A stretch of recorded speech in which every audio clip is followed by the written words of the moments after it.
لا إله إلا الله.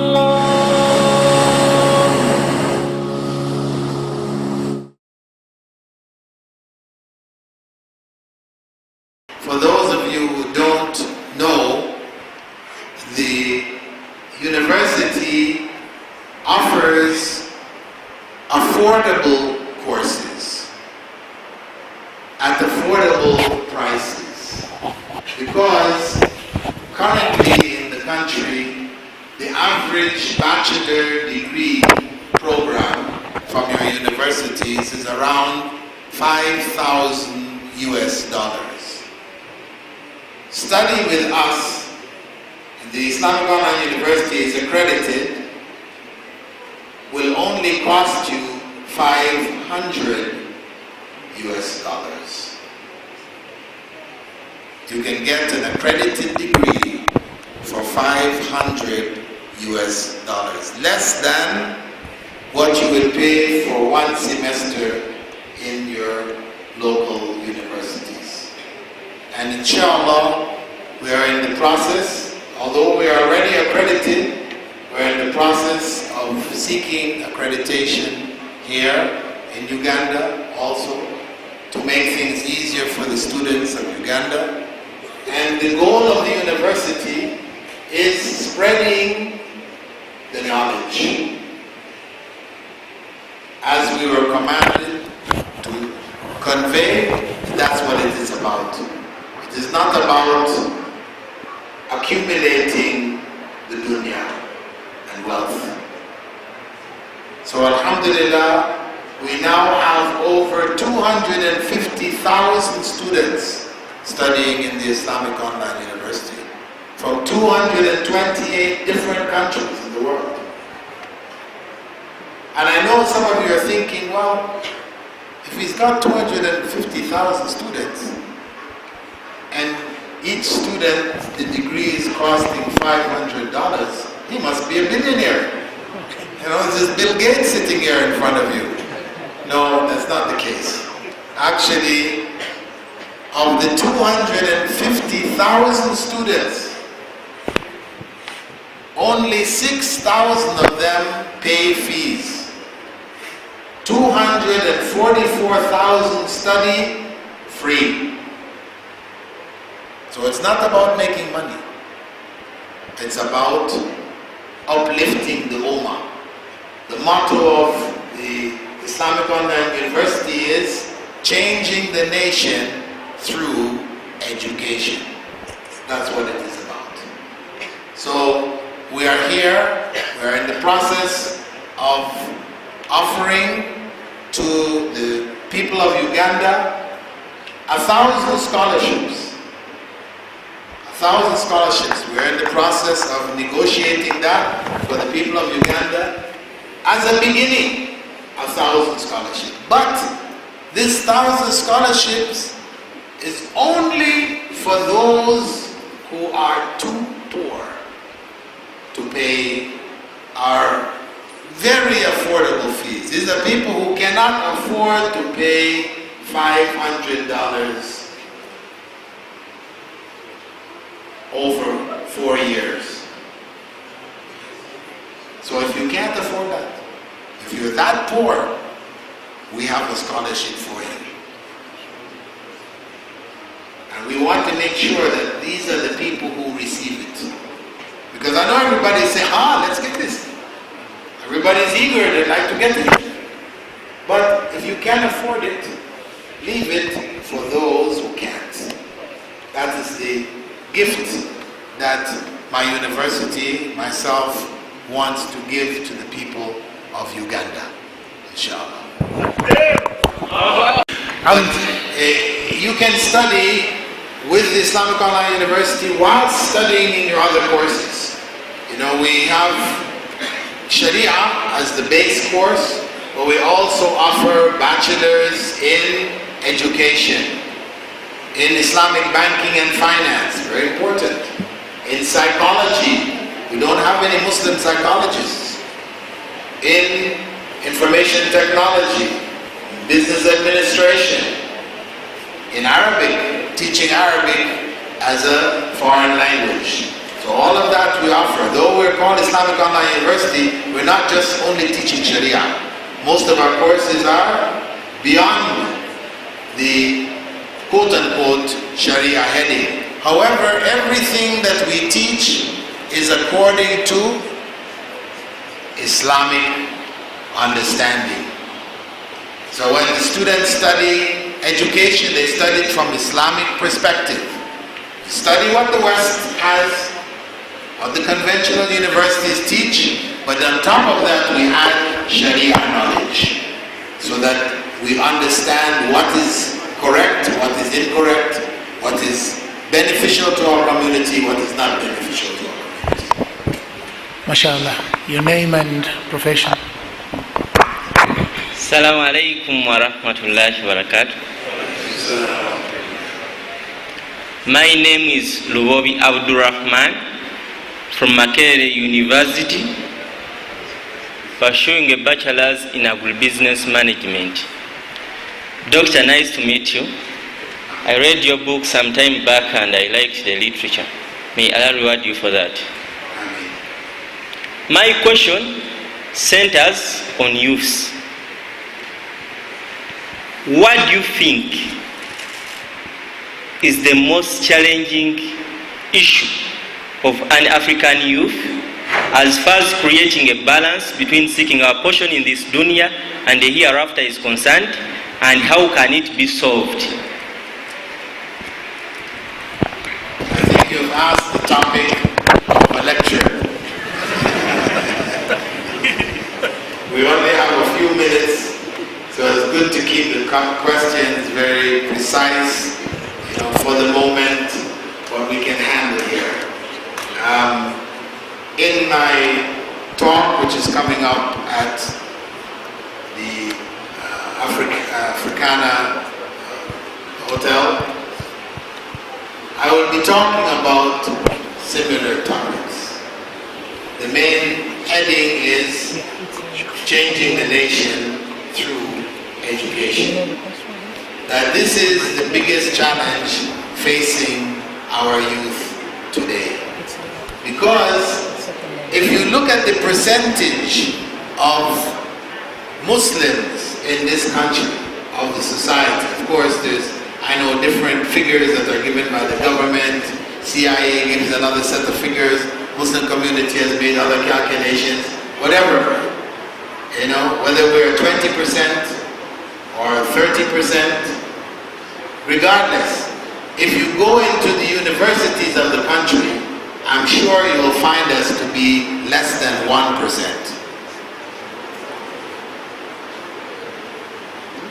Am I right? This is where the problem lies. If our youth don't represent, we should be, based on what Islam says, we should be 50%. We should be in the universities in the greatest numbers.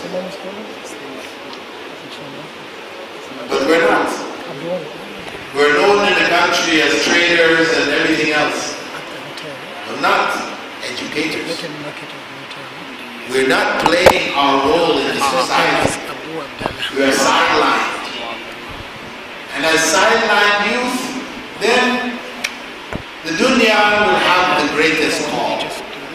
So the biggest struggle we're faced with as a community is to bring our youth into the educational sphere so that they can gain the necessary tools to be a part of this society which is respected. Respected for their academic excellence, their knowledge, their character. That's what I talked about, hands going up, right? Most places I go to in the Muslim world, and I'm sure it's not any different from here, Muslim business people come up to me and ask me if it's okay to cheat the Christians. Can we cheat them? I say, why? What do you mean? They say, well, if they come in the shop, we know they're a Christian, non-Muslim, we raise the price. If a Muslim comes, we give them the correct price. Can we do that? I said, of course not.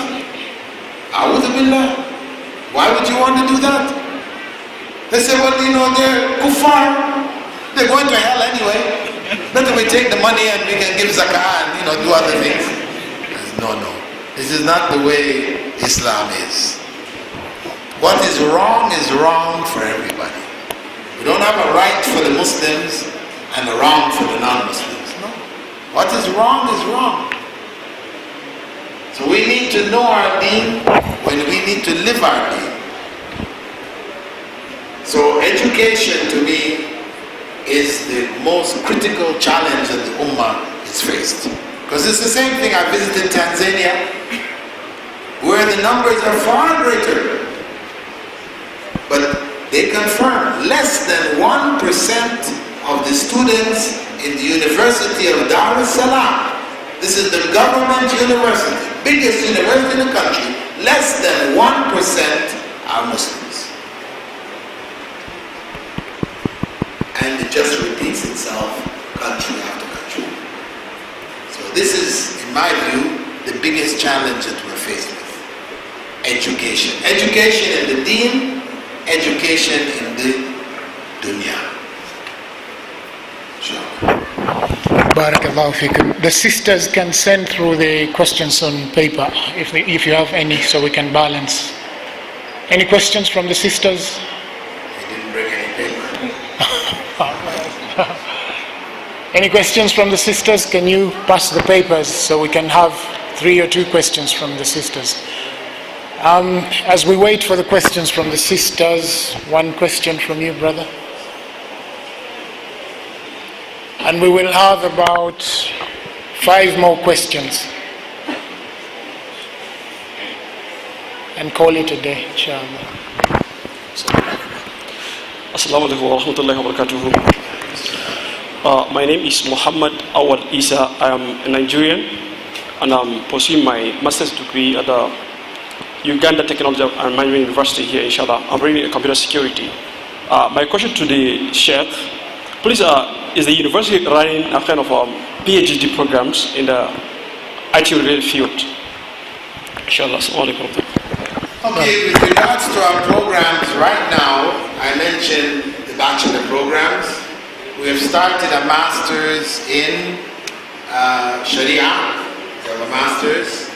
Next year, we hope to also offer a master's in education, Islamic banking and finance, as well as in psychology. And the following year, we'll add IT and business administration. And we plan to add other disciplines as we progress. For example, we want to add maybe over next year public health, or the following year also agricultural economics. Fields that can be taught online. But fields which require laboratories, etc., obviously, we can't do that online. So we're limited in that respect. Any questions from the sisters? This is from the sister. Assalamu alaikum wa rahmatullahi wa barakatuh, Sheikh. I would like to know if Salah Tasbihat is okay. Some sheikhs say it's not false. It's not false. Is that the way you made it? Tasbihat, what is it? Salat al-Tasbihat. Oh, Salat al-Tasbih. Yeah, Tasbih. Tasbih. Salat al-Tasbih is, in the view of the majority of scholars of Hadith, it is a weak narration, based on weak narrations. All of the narrations are themselves weak. And the narrations vary in the format. If they were all the same, then it would be simpler to say, okay, since they're all the same and their weakness is not due to a major defect, we could work with it. But because of the fact that the narrations all vary, then on that basis the scholars have recommended that it not be done. But if you did it, there is no harm. Barakallahu feekum. There is another question from a sister, and I will ask the sisters to put your names, please.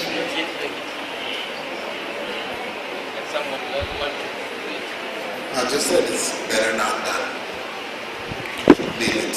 All right. If you question a follow-up question, if you haven't done it, my advice is don't. If you did do it, you're not in sin. There's another question from a sister. What are the minimum requirements for joining the university? The minimum requirements is high school graduation. High school graduation. That you have what is acceptable for you to join the university here in Uganda. And I'll take over. Let me also add that is to join the university's bachelor's programs. But to join our free diploma programs in Islamic studies, there are no requirements. Anybody can join at any time, any age, anyhow. These are enough. Right, there is another question from the sister here. Assalamu alaikum. Yes, sift through them. Assalamu alaikum wa rahmatullahi wa barakatuh. She's asking, when did you become Muslim and what inspired you to it? That's another lecture. I became Muslim back in the 70s in Canada. If we just keep it short, when I was in university in Canada. And what inspired me was trying to find a system which would ensure peace and justice, brotherhood in human society. Actually, before becoming a Muslim, I had gone from Christianity to communism. I had become a communist, seeking a system which would provide the same thing. Because this is what communism says. We will make everybody equal, share all the wealth equally, justice, brotherhood, etc. But my research after being a communist showed me otherwise. So I kept on searching and I found Islam, which had everything that I was looking for. There's another question from a sister. Assalamu alaikum wa rahmatullahi wa barakatuh. Sheikh, we as Muslims are not allowed to talk in public, whereas the men are allowed to talk in public. What about studying online? What about studying online? Is it allowed? That's the question from the sister. Well, the beginning statement that women are not allowed to speak in public, this is not from the Sunnah. The Sunnah of Rasulullah sallallahu alaihi wasallam was that women spoke in public. So you have been caught up in some customs and traditions which have disallowed you from speaking in public. But that is not what Islam teaches. In the time of Prophet Muhammad sallallahu alaihi wasallam, women worked in the marketplace. How do you buy and sell without speaking? Women asked questions of Rasulullah sallallahu alaihi wasallam. They came.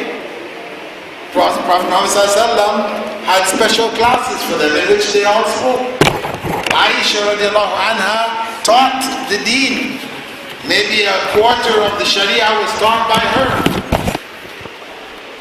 So, who said that women are not allowed to speak in public? Online study doesn't involve speaking anyway. It involves listening to lectures.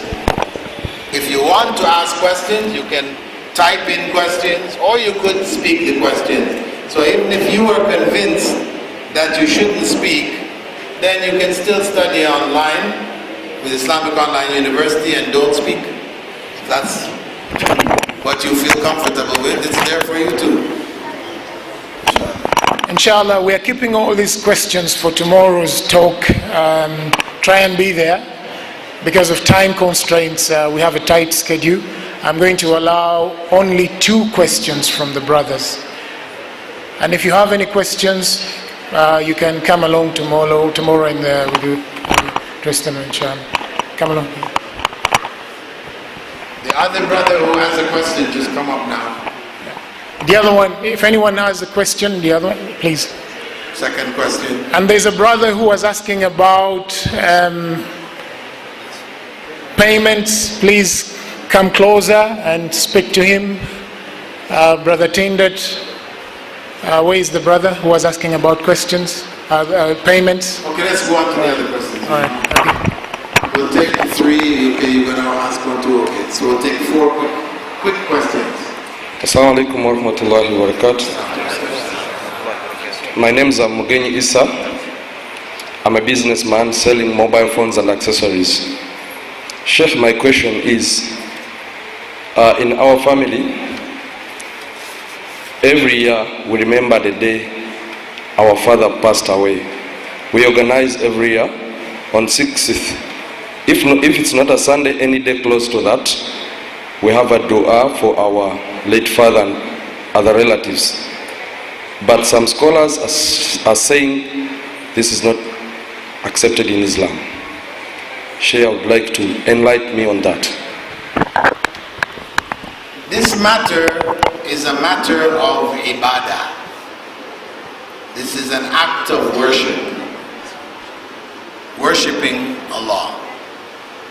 When you make dua for your father, this is an act which has been made legitimate by Rasulullah sallallahu alaihi wasallam. If your father was a Muslim, you are allowed to pray for him. Prophet sallallahu alaihi wasallam said that when a person dies, everything of this world that could benefit them ends, except for 3. One of them was a righteous child praying for you. So we know as a principle, praying for your father is halal. In fact, it's recommended. But gathering at a specific time every year, this is what we now have to say is not from the Sunnah. It's not from the Sharia. Were it good, the Prophet ﷺ would have been the first to tell us to do it. If it was a good thing. Because he said, مَا تَرَكْتُ شَيْئًا يُقَرِّبُكُمْ إِلَى اللَّهِ إِلَّا وَأَمَرْتُكُمْ بِهِ. I have not left anything which will bring you closer to Allah without telling you to do it. That's what he said. So if he didn't tell us to do that, then no, it is not going to bring you closer to Allah. It's not from the Sunnah. If it's not from the Sunnah, then it's what? Bid'ah. And what did I say? The hadith of the Prophet ﷺ, Khutbatul Hajjah, he said, Kullu bid'atin dalala. Every innovation is misguidance. So we leave it. We leave it for the sake of Allah. But pray for your father and encourage your other family members to pray. And maybe whenever you have a gathering, whenever you gather after you finish, before you go away, say, please everybody remember my father, make dua for him. No problem. But set one day, one special day, no. Barakallahu fikum. Bismillahir Rahmanir Rahim. Assalamu alaikum wa rahmatullah. My name is Ahmed Ibrahim. I study at Utamu University. And I was born, I lived most of my life in Libya, but I'm from Ugandan descent. Something that I noticed in Uganda is a lot of conversions. A lot of people are moving from Islam to other religions, okay? And that is unimaginable in Libya. Like, we don't know any other religion but Islam. I don't know how can we stop that from happening. It's happening a lot. A lot of Muslims are leaving their religion, either going to another religion or not going to any other religion at all. That's one. Another question is like, it's very short. The bachelor degree online, can it be done in 2 years rather than 4 years? Like faster? The second question, easier first. The online degree, if you take the number of courses required, the normal 4-year degree involves 6 courses per semester.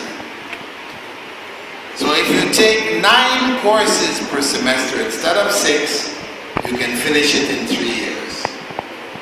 If you can take 12 courses per semester instead of 6, you could finish it in 2 years.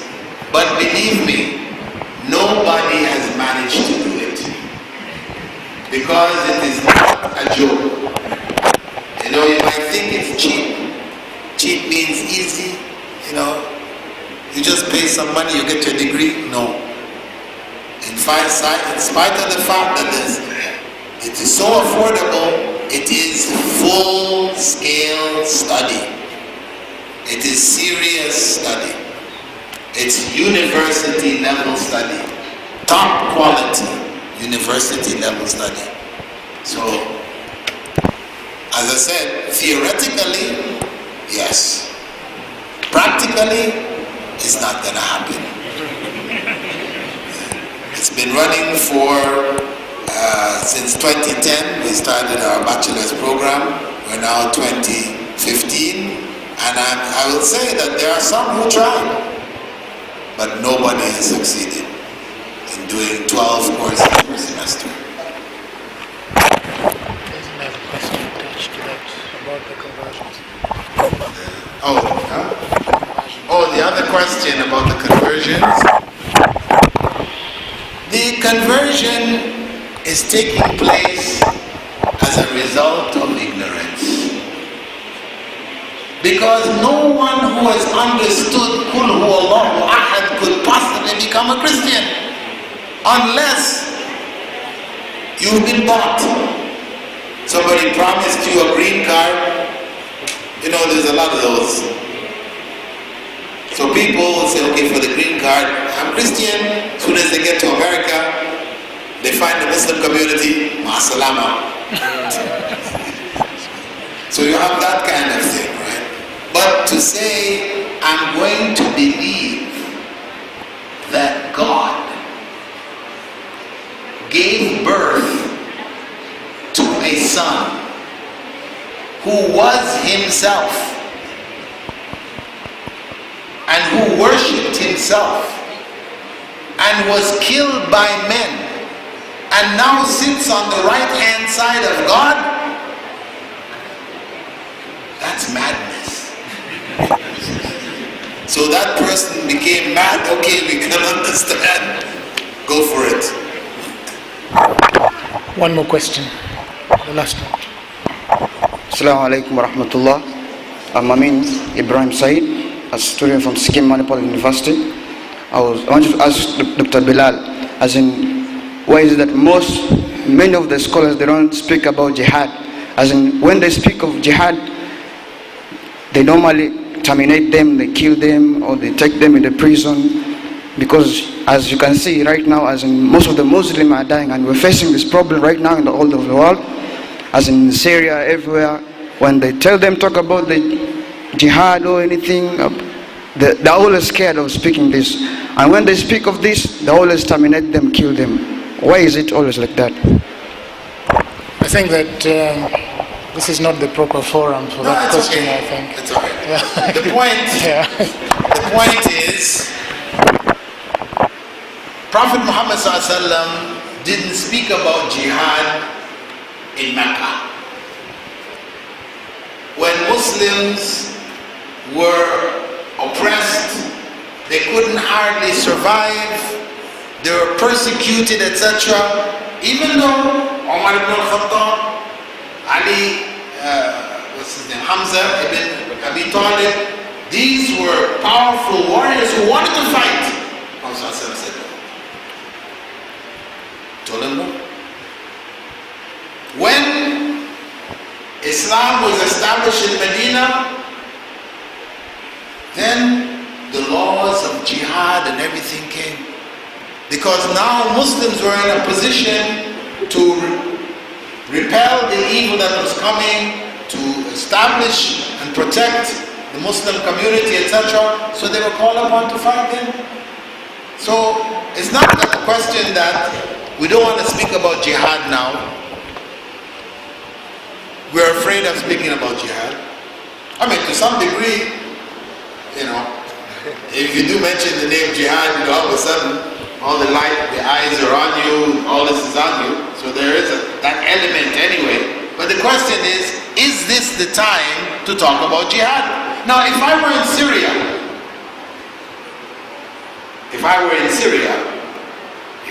to talk about jihad, to fight against the Assad regime, yeah, that's the place, that's the time. Can you practice your deen here? Is the government dropping bombs on you here? So this is not the place to be clamoring for jihad. We can respect the jihad of others, we can support them, send them support, etc. But our duty here is to establish Islam here. We don't have an established Muslim community here. We have some structures, but as the brother mentioned, we have numbers of Muslims leaving Islam. Why? Simply because we're not able to educate ourselves. So to talk about jihad at a time of ignorance, when people are leaving Islam, is to talk about something which is part of the deen, but at the wrong place, in the wrong time. See, as they say, wisdom is saying the right thing in the right place at the right time. So that's what we need to focus on. Doing the right thing in the right place at the right time. So what we need here, establish institutions. We have 2 Muslim universities for a population calculated at over 9 million. Does that make sense? What happened?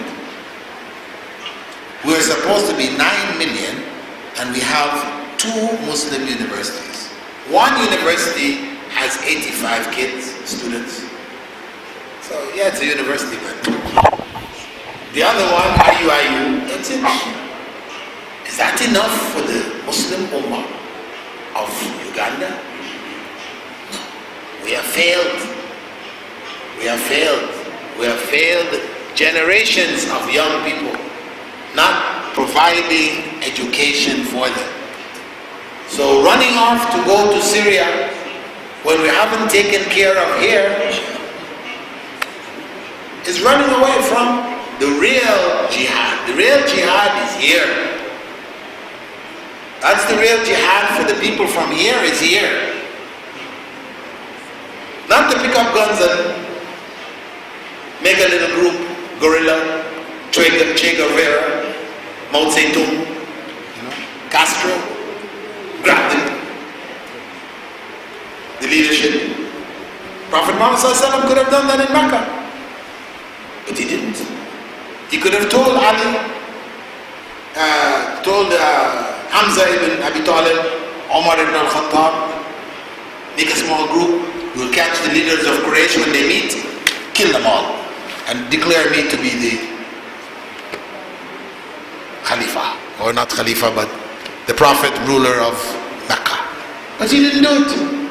That's not the prophetic way. So the prophetic blueprint which the Prophet ﷺ left is one of da'wah, of educating the masses. When they're educated, then the leadership which will create the structure will rise. And for a country like this where we are a small minority, we can't say we have to be Khalifa. No, no. We're the minority. If the majority have elected their own leaders, we have to accept those leaders. Or if you want to be under Islamic leadership, then you need to make hijrah. Time to make hijrah. But what is required here is that we need to create a real community where all of the needs of Muslims are fulfilled. We have vital needs. For example, we don't have female gynecologists, isn't it? When you go to the hospital, your wife is required to deliver her child. Now you have told your wife, her family told her, cover up, cover yourself. We know hijab, but if she's pregnant, she has to go to the doctor to get an examination. It's a male doctor, and what does he tell her? Take off your clothes. You okay with that? Do you feel good about that? No. What Muslim man would feel good about that? Who's at fault here? Us. We're at fault. We should produce female gynecologists enough for our community so that when our women need to go to the doctor and expose themselves, they expose themselves to women which is acceptable. That's something so basic, and we can't achieve it. So what's the point of talking about jihad? You know, there's people say, but people are losing their lives there, and But if you can't take care of the most basic things here, to talk about going halfway around the world to go and establish the Khilafah, it's a joke. It's a joke, it's a dream, it's emotional. It's not based on reason, logic, wisdom, thinking out, following the way of Rasulullah sallallahu alaihi wasallam. Got the picture? Inshallah. I'm allowing only one question, and Dr. you have a question? You're going up? Probably want to. Only one question.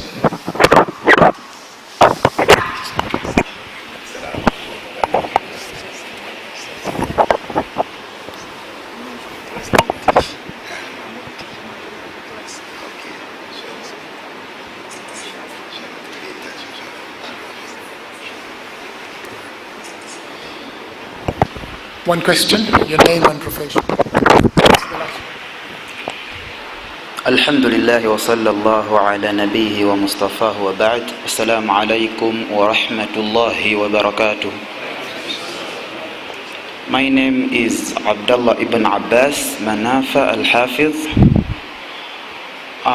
Doctor, my question is, my level of education in secular is O level. That's the first level of high school education here, and I memorized the Holy Quran from Ubay ibn Ka'bi, and I also got a certificate of O level, still O level education of high school here. But since then I've failed to continue with my studies because of not being able financially. So I'm a Quran teacher, as well as I do some other jobs. I'm not that good in English because that's my level. Sometimes it's Arabic little. Those are basically my questions. I am not living within this area. I just came because we've been sharing the information of your coming through WhatsApp groups, that's Islamic, where we learn from. And I heard you were going to be at Hotel Africana, but I thought I couldn't afford to be there, so I took the chance to come and meet you. And I thank Allah, alhamdulillah, He has enabled me. Barakallahu fikum. Inshallah, in terms of continuing your studies, inshallah, there should be a way for you. Do contact our representatives here, the IOU, Islamic Online University Student Committee, and inshallah, we'll try to help you. We do have also a Quran memorization center from the university, which issues also teaching certificates, ijazas, for those who are able to recite the Quran perfectly from memory. We have that sector also. So inshallah, you can find out more information and perhaps benefit from the university. Alhamdulillah, we are closing the session, unfortunately. Wabarakallahu fikum wa jazakumullahu khair. I will have the closing statement from my brother who is hosting us.